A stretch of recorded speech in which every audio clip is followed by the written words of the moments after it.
Good morning. And happy equinox. My name is Jane Rago, and I'll be serving as your worship associate today. Welcome to the Unitarian Universalist Church of Savannah. Today, we are thrilled to welcome Tegan Miller as our guest speaker. Hi.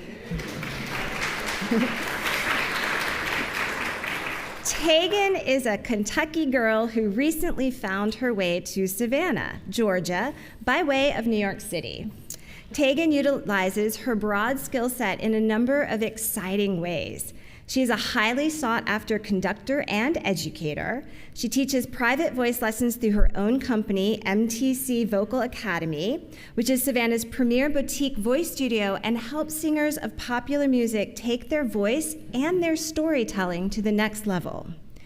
She is also the founding artistic director of our much-beloved Spectra Choir, a feminist treble choir dedicated to amplifying underrepresented voices. More about that later. As a multi-genre performer, Tegan has been fortunate enough to sing all over the world, from Carnegie Hall to the Vatican. In February of 2020, she was a semifinalist and winner of the People's Choice Award at the American Traditions Competition. As a musical theater performer, she has toured the country and performed in several off-Broadway, regional, and workshop productions. Most recently, Tegan performs her own cabaret shows in the Low Country area with her swing band, Tegan and the Turnarounds.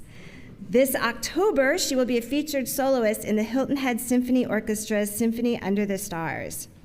We are so glad you're here. Thank you.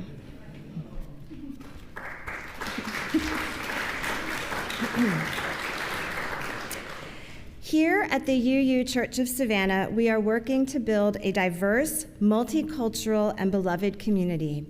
We celebrate the presence and participation of people of all races, genders, sexual orientations, abilities, and ethnic and national origins. We warmly welcome you here on site and you YouTubers, whoever you know yourself to be, and wherever you are on your journey.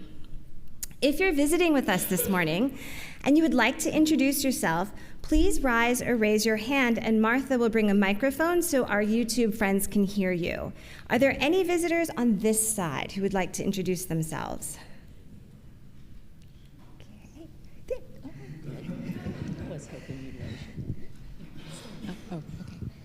Hi.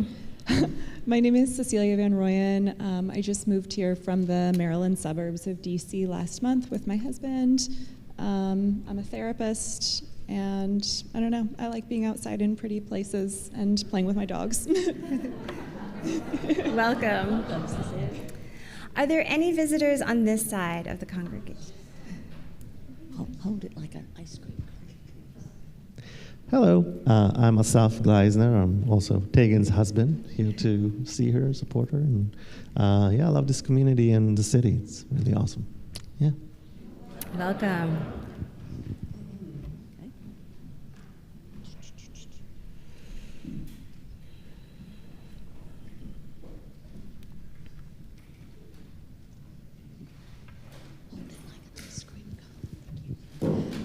Hello, my name is Tegan, and I'm also from Maryland. I just moved here for SCAD, so this is my first time. Hopefully not a visitor, and hopefully staying. Okay. Welcome.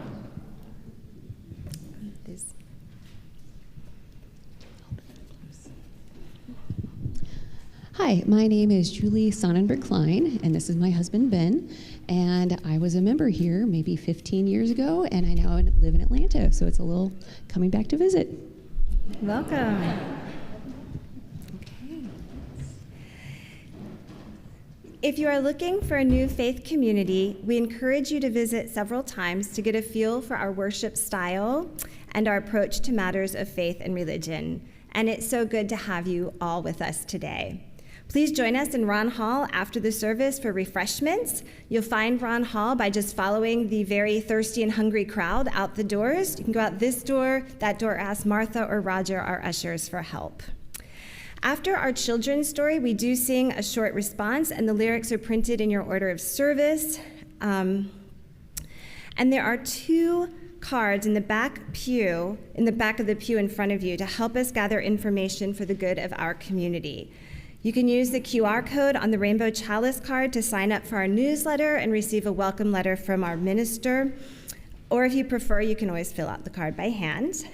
And the card with the red heart is to share a joy or a sorrow. If you fill out either of these cards, please put them in the collection basket later in the service. Our church announcements are emailed to members and friends on Tuesdays and Fridays, so check your email for more information about the following. Alex Borthwick will be leaving her role as church bookkeeper at the end of September. We plan to honor her with a scrapbook of appreciation and best wishes, so please email any messages to Nancy, our administrator extraordinaire, or you can mail cards to our address here at the UUCS, which is posted. You are invited to Get Out the Vote Text Banking Bash on October 3rd in Ron Hall. The Green Team, in partnership with GIPL, the Georgia Interfaith Power and Light, will be hosting a Get Out the Vote Text Banking Bash, that's a mouthful, in Ron Hall from 6 to 9 p.m. Please come and help and participate. Bring your phone or your laptop, but you will not have to use your personal number for any of this. There will also be door prizes, food, drinks, and conviviality. So RSVP with Kevin for information. Our concert series will begin soon when the fabulous all-women's choir Spectra, under the direction of incredible Tegan Miller, graces our stage on October 13th.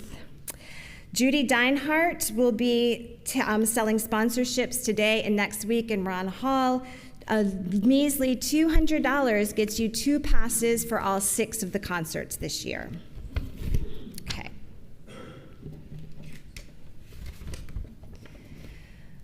With the lighting of our chalice, symbol of our Unitarian Universalist faith, we enter into sacred time. Our chalice lighter this morning is Mike Schaefer.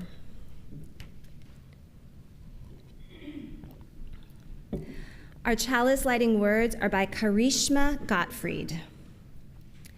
Each of us was created in the image of love, wherever we come from, wherever we're going, whoever we are, whomever we love. We proclaim, with love on our side, our bodies are sacred, our minds are blessed, our spirits are beloved. May we be open to receive more love, always more love. Thank you.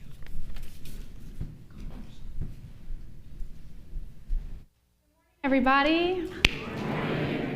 Thank you so much for having me here today. It's an honor to be here, sharing a little bit about my life's work and why it's so important to me, and thank you for allowing me to do that. As I thought about the call to worship today, it kind of reminded me about how we begin our Spectra rehearsals a little bit. We take a moment to kind of center and calm ourselves and prepare for our time together. So if you would like to follow along, I thought maybe I would start this service kind of like we start our choir rehearsals. So if you are able and willing, you can stand if you'd like.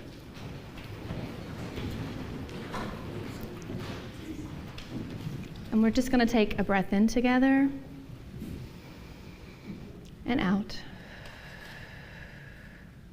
And if you feel so inclined to close your eyes as you're breathing, you can do that as well. Just breathing in at your own pace and out.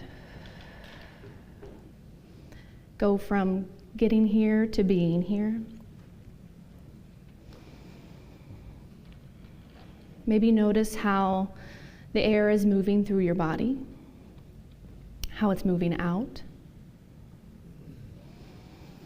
Notice anything that's coming up for you.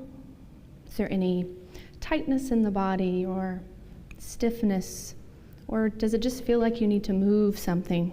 That's okay too, as you're breathing. You can move what you need, what your body tells you you need. as you're breathing. With our last couple of breaths, maybe think about something that would be good for your soul today. What would be good for your heart today? What you might want to walk away with today.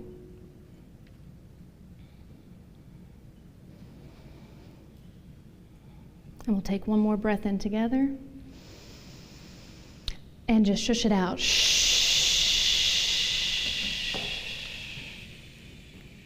Thank you. Welcome. You may be seated. Please join us for hymn number 108.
Anybody who would like to join us for the Story for All Ages, please come up now.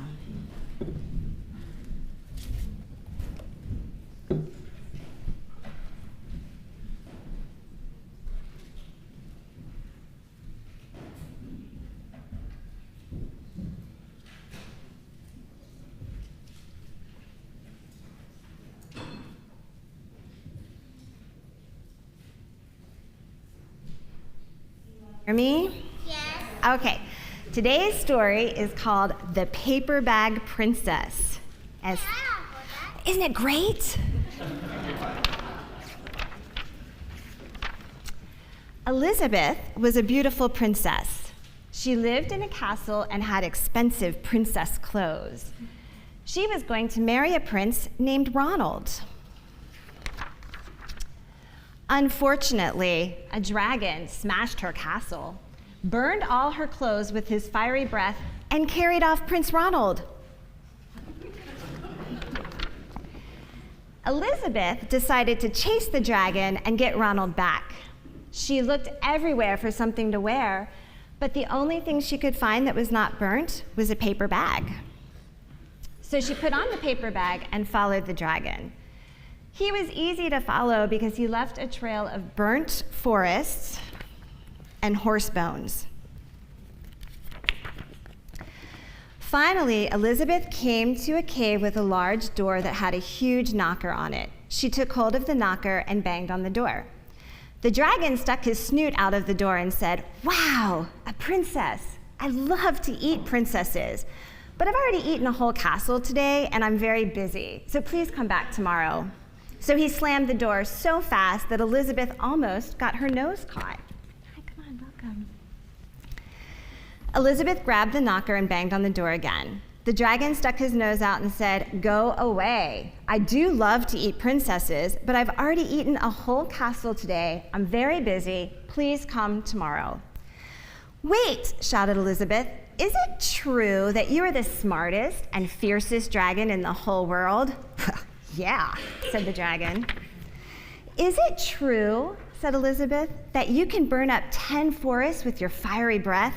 "Yeah," said the dragon, and he took a huge deep breath and breathed out so much fire that he burnt up 50 forests.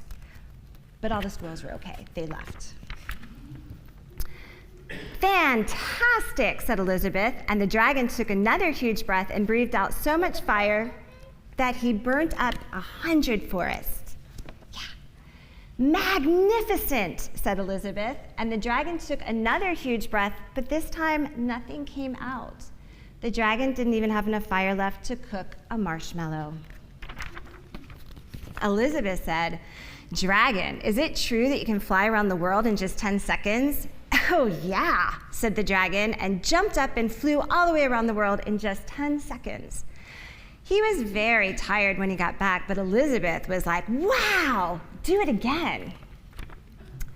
So the dragon jumped up and flew around the whole world in just 20 seconds, and when he got back, he was too tired to talk, lay down, and went straight to sleep.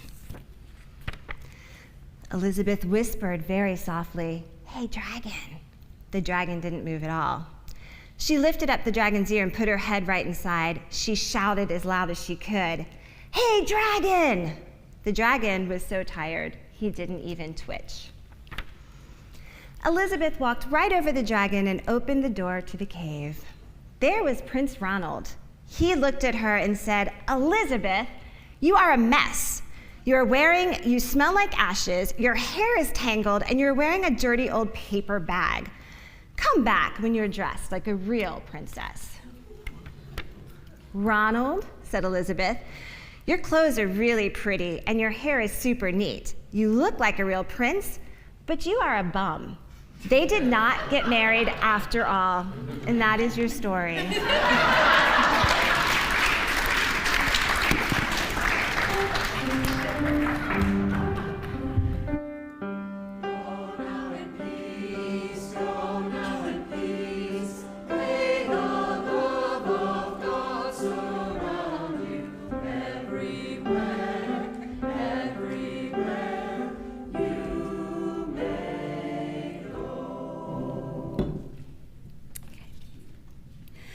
Our offertory words this morning are from Alice Anechka Naisman.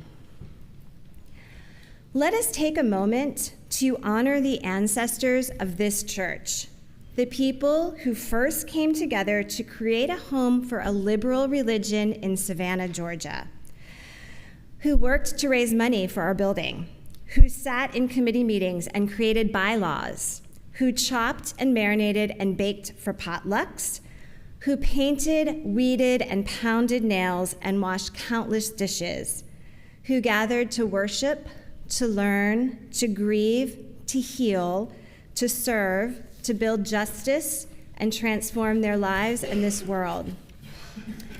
We are the recipients of an incredible gift and a beautiful vision. Let us do our part to keep this congregation strong, vital, and thriving for generations to come. This morning's offering will now be gratefully received. You can donate via debit or credit card using the QR code on the back of your service. Mailed checks are welcome, and thank you for your generosity. And also, if you have a joy or sorrow, this is the time to put it in the basket. Thank you.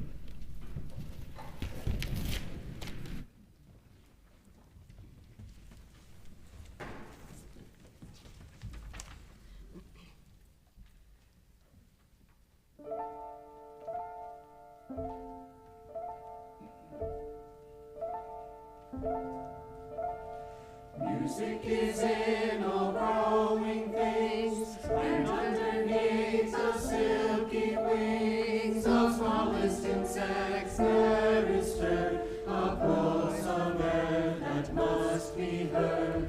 Music is in all growing things.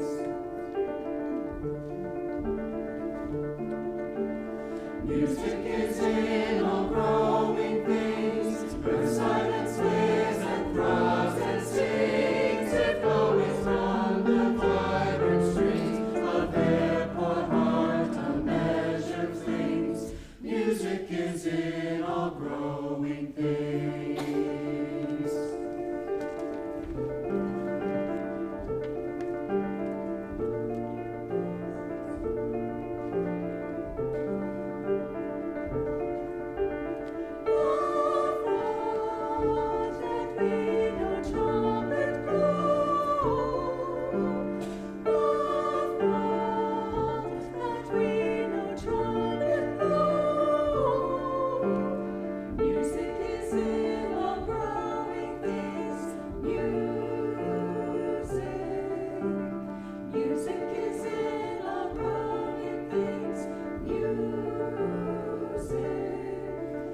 It may be that heaven hears and knows. It may be that heaven hears and knows.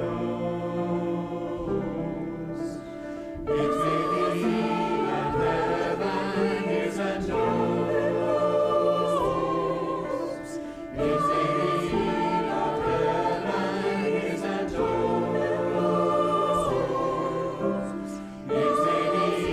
that heaven hears and knows.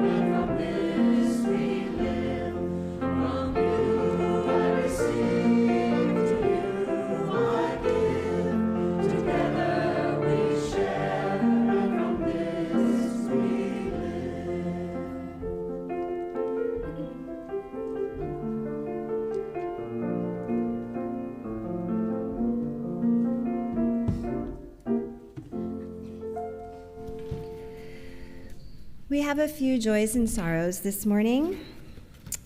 From Lauren Mead, who shares a joy, my son Miles will turn 1 next Sunday.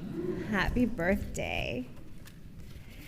And from Vicki Weeks, who shares a joy, happy to report 1 surgery down with great success and a negative biopsy.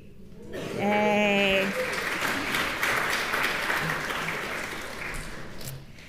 And a joy from Ziggy.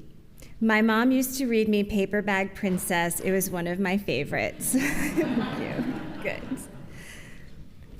Let us hold all of our joys and sorrows, spoken and unspoken, in our hearts as we join together in the responsive reading found in your order of service. Sorrow is everywhere. As we mourn together, so we celebrate together, and offer thanks that we are not alone, so may it be now and all the days to come. Our meditation this morning is from pagan activist Starhawk. Goddess religion is not based on belief in history, in archaeology, in any great matriarch, past or present. Our spirituality is based on experience, on a direct relationship with the cycles of birth, growth, death, and regeneration in nature and in human lives. We see the complex interwoven web of life as sacred, which is to say, real and important, worth protecting, worth taking a stand for. At a time when every major ecosystem in the planet is under assault, calling nature sacred is a radical act because it threatens the overriding value of profit that allows us to despoil basic life support systems of the earth. And at a time when women still live with the daily threat of violence and the realities of inequity and abuse, it is an equally radical act to envision deity as female. If we want justice, we have to conjure it up from another framework. We have to step outside the institutions, walk out into the streets, into the forests, drawing spirals in the face of our fear. This is how it works. Someone has a vision that arises from a fierce and passionate love. To make it real, we must love every moment of what we do. Our spirals then embed themselves in asphalt, in concrete, in dust. Slowly, they eat into the foundations of the structures of power. Deep transformation takes time.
Two readings today. The first is called Tear, a poem by Linda Hogan from the collection #NotYourPrincess, Voices of Native American Women 2018. I remember the women. Tonight they walk out from the shadows with the black dogs, children, the dark, heavy horses, and worn-out men. They walk inside me. This blood is a map of the road between us. I am why they survived. and the world behind them did not close. The world before them is still open. All around me are my ancestors and my unborn children. I am the tear between them, and both sides live. And our last reading is a poem by Yosana Akiko that was written in 1911, The Day the Mountains Move. The day the mountains move has come. I speak, but no one believes me. For a time, the mountains have been asleep, but long ago, they danced with fire. It doesn't matter if you believe this, my friends, as long as you believe. All the sleeping women are now awake and moving. Please rise in body or spirit for hymn number 326, Let All the Beauty We Have Known.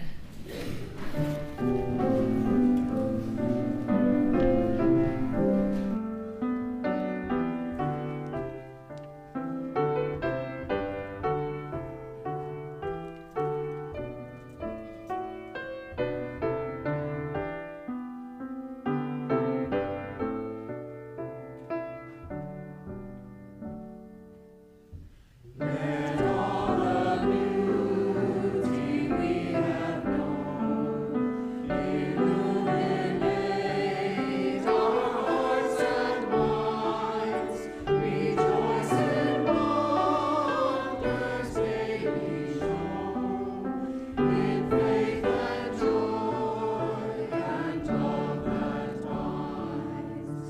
We celebrate with singing hearts the loveliness of sky and earth, the inspiration of the arts, the miracle of every birth. Life's music and its poetry surround and bless us through our days. Organs we sing in harmony, together giving thanks and praise.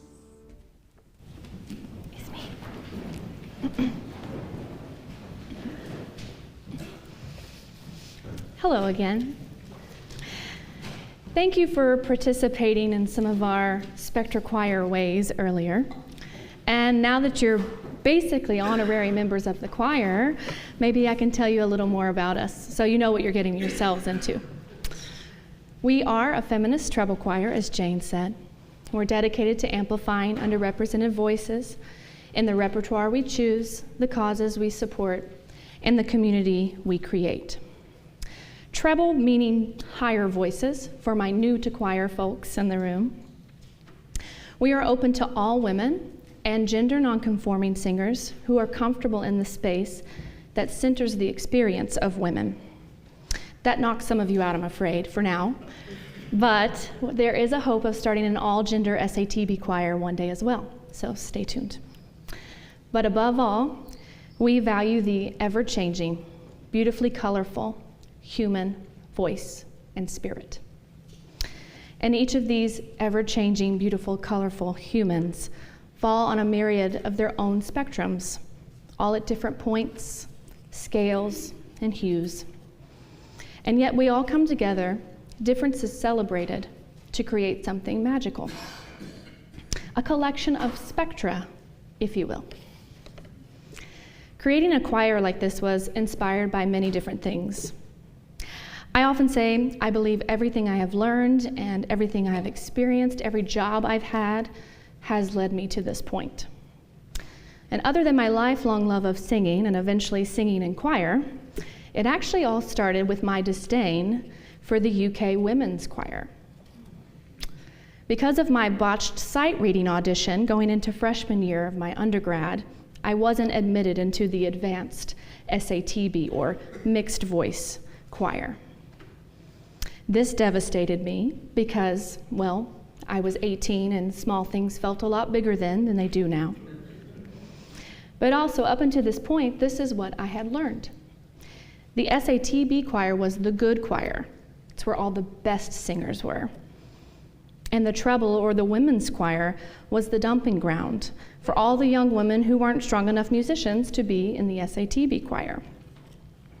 Well, because I had to have a choir for my major and the amateur SATB choir wouldn't fit in my schedule, I begrudgingly registered for the UK women's choir.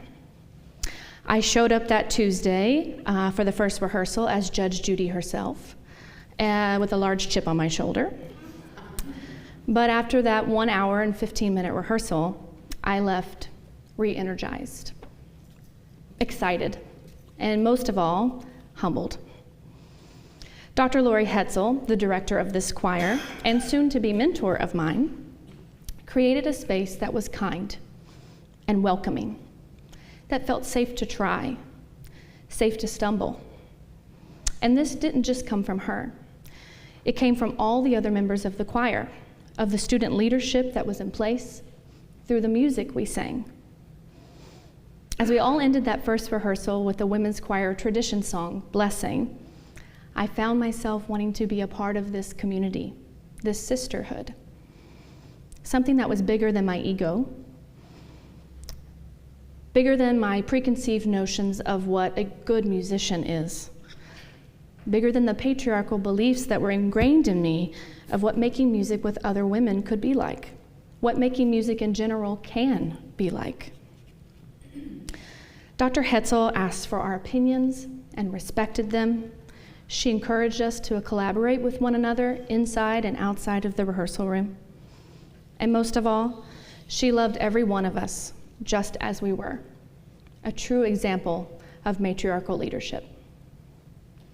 And as I graduated and went into the world of teaching choir, I vowed to one day create a space like this for other women, a space where they could not only see themselves represented in the music and the community, but where they felt comfortable to show up as they are and know that that is enough. But as I continued out into the world of choir and conducting and eventually music directing, I often found a very different world than the beautiful space Dr. Hetzel created. I found spaces led through domination, motivated by fear, shrouded in shame. And if you ask the choir people in your life or voice professionals in your life, especially those who studied music at a higher level, what their experiences in those spaces were, you might find the latter. Or if you ask someone, or maybe yourselves, who aren't singers, why you don't sing, you might find a similar story. One of my favorite professors in grad school often said, "Choir directors are the last benevolent dictators on earth." And it's funny because there's a bit of truth to it, but also just think about that for a second. Benevolent dictator. How in the world are we able to have joy creating music, or joy in general, if we're in an environment that keeps us walking on eggshells, afraid of making mistakes, afraid of being human? Maybe you can think of other spaces outside of music that are led in this way. Spaces that demand over discuss, that value perfection over progress, that are competitive instead of collaborative. These are the hallmarks of patriarchal leadership. Patriarchal leadership relies on wielding power over others, where matriarchal leadership encourages power from within. While patriarchal leadership tears others down to keep those in power, matriarchal leadership lifts everyone up onto equal ground and builds community by valuing the inherent worth of every human. It's also important to clarify that matriarchy is not a mirror image of patriarchy, but instead an entirely different approach to leadership. It's not necessarily women ruling instead of men. Although with statistics like only 10% of leadership in Fortune 500 companies are women, or only 20 to 30% of our government is women, it'd be nice to balance those scales a little bit. But it's not about who leads. It's about the way in which we lead. Matriarchy is also not a response to patriarchy. In fact, many scholars believe society was originally matriarchal. Archaeological evidence and statues honoring women support that about 1.5 million years ago, women were revered as priestesses and respected for their childbearing abilities. Until around 3000 BC or so, as society grew, the elites in society needed people to produce more and therefore defend their wealth to stay on top. Slowly, women slipped from the work and leadership roles they were in and were pushed into the shadows to focus more on motherhood and domestic labor, while men aggressively rose to the top and fought to stay there. People were no longer living for each other, but instead for the patriarchal state. Now, despite all of that, and the influence it's had on our society, our gender norms, the balance of power, many matriarchal societies around the world still exist today, like the Mosu, the land where women rule, or the Kingdom of Women, in the foothills of the Himalayan mountains in southwest China. Each household is run by a matriarch, and land and wealth are passed down from mother to daughter. The women aren't partnered to one person, and their language doesn't even have a word for father or husband. Or the Mini Cabal, the largest matriarchal society today with over 4.2 million people living in the highlands of West Sumatra. Or even right here in the United States, in Alpine Village, Alabama. This is known as a lesbian paradise hippie commune, where women live and work the land together in an eco-friendly, community-based, and strictly man-free lesbian community. Matriarchy exists in the animal kingdom as well. Catherine Edstill, an expedition leader and founder of Matriarch Adventures, takes women out into the desert to observe the ultimate patriarchy, elephants. She says that matriarchy is the idea of living a more egalitarian lifestyle, with strong community bonds and a healthy bartering system that is supportive rather than exclusive, wise rather than merely strong. She stresses, I don't see it as a society that oppresses men, more a society that values instinct as much as intellect, receptivity as much as assertiveness, collaboration as much as individualism, and empathy as much as objectivity. Imagine a world where everyone is valued and everyone is loved. Many societies around the globe have figured it out. Why can't we? How do we take on the seemingly insurmountable hurdle of systemic programming that has been ingrained in us for thousands of years? Patriarchy is the water in which we swim.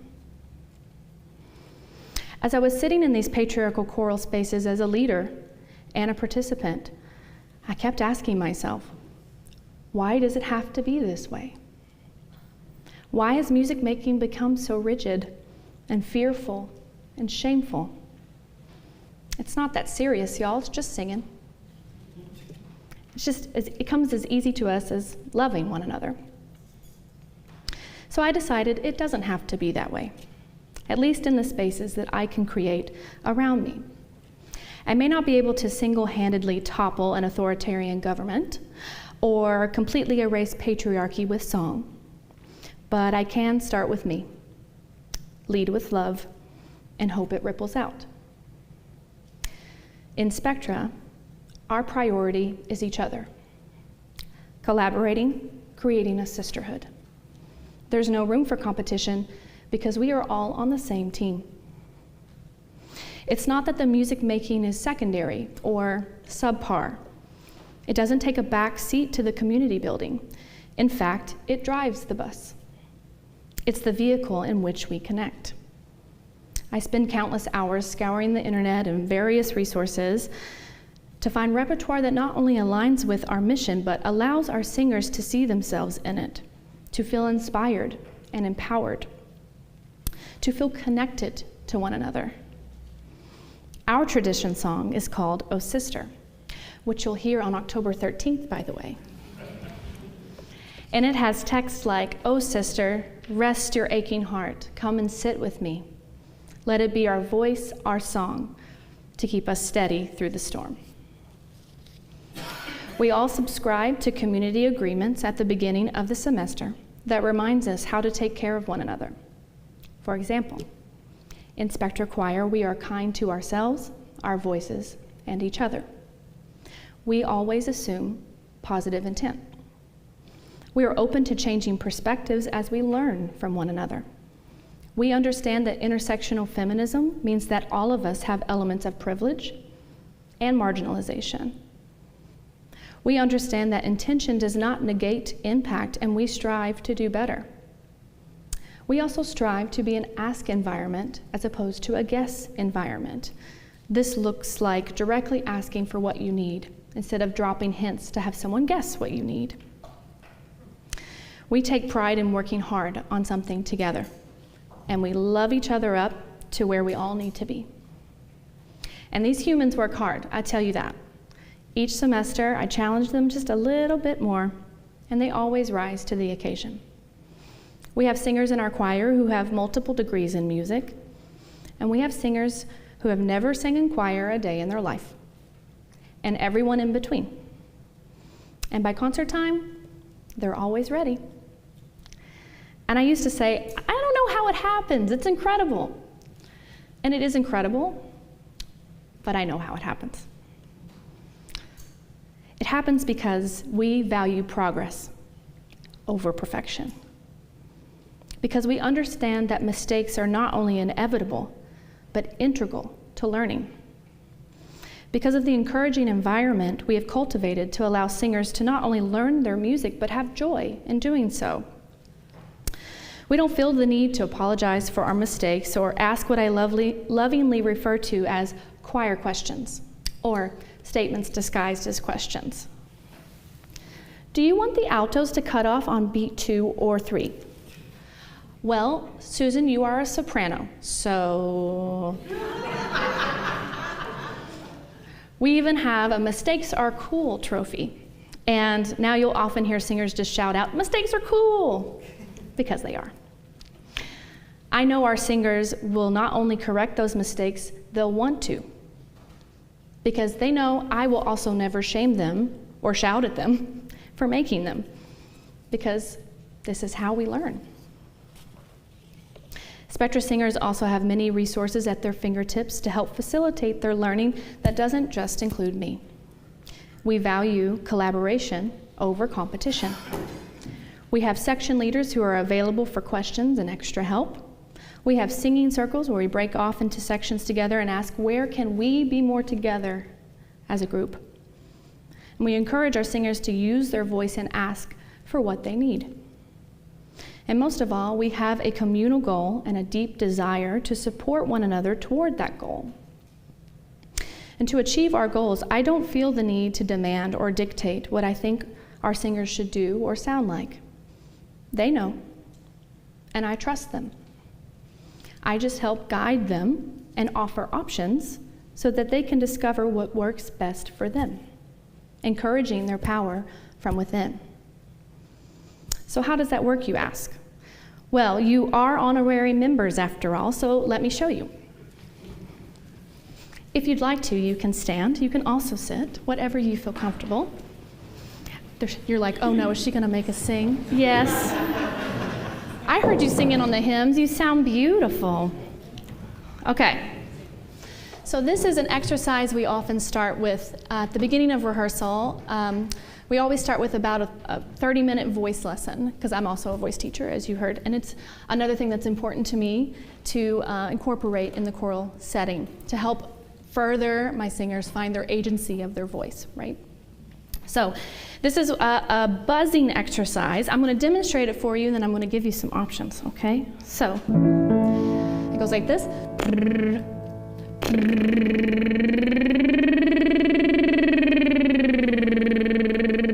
Now, I know not everybody can do that lip buzz. That is okay.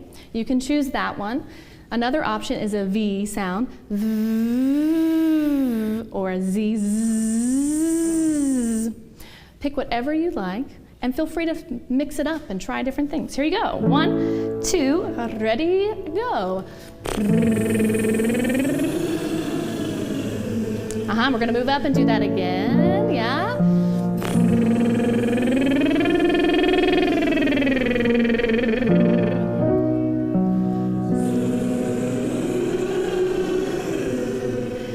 Great, and then I might ask something like, okay, someone tell me something in your mind that comes up when I say the word sliding or moving slowly as you slide. What's something that's very slidey to you?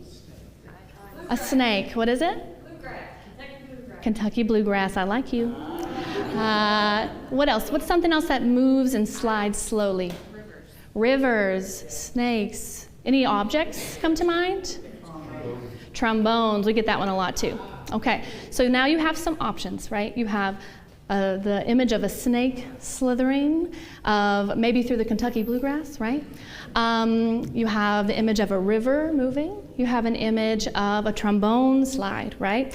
Whatever resonates with you to get you closer to a really slow, slidey sound. Feel free to mix it up, or maybe think of something else. Here we go, one more time. Ready, and. Yeah, there you go.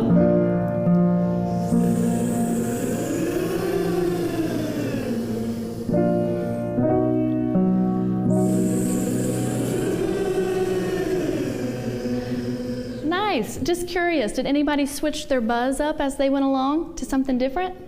Great. I love that you were exploring that and maybe found something that worked a little bit better for you. That's great. You can have a seat. Thank you. Thank you for participating. So these are just some of the ways that I try as a leader to allow our singers to discover what they need, find agency in their voice and their music learning, and love them every step of the way. Now, you don't have to be a choir director to lead in this way.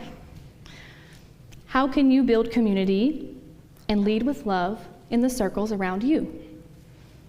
It can be as small as asking for input or offering options to help people find what they need for themselves. Or maybe it's just always assuming positive intent, the inherent good in people. Or perhaps it's just trying to remember that at our very core, all of us just want to feel seen and loved. And that alone places us on equal ground. And with love, it's not pie. There's enough for everyone. And either way, it begins with us. We can all take a page out of the Matriarchal Handbook and find the power from within, because it always begins with us. And love always wins. Thank you.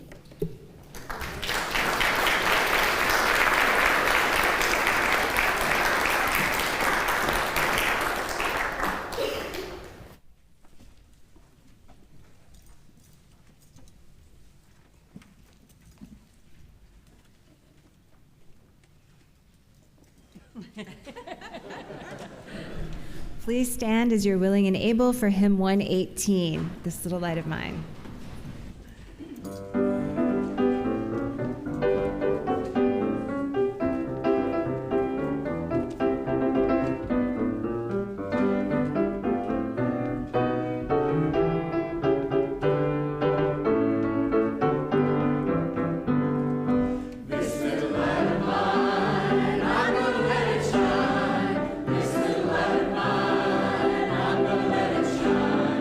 This little light of mine,